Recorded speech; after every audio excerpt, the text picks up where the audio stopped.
कडा एक प्रकारचा मांड किंवा मोठा गडचा कडा असतो ना, ते त्याला त्याच्यामध्ये कुंभक म्हणलेलं आहे. कुंभक मीन्स रिटेन्शन.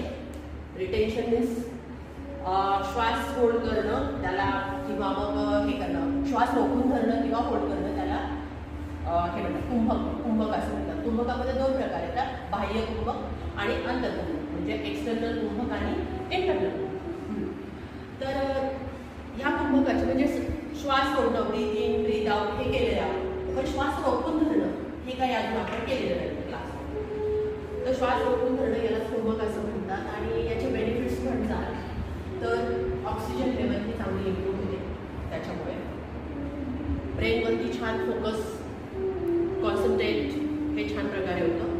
त्याच्यानंतर डायजेस्टिव्ह सिस्टीमचे जे इंटरनल ऑर्गन्स आहेत ते हेल्दी होतात या कुंभकामुळं. आणि आपली नर्वस सिस्टीम आहे म्हणजे स्ट्रेस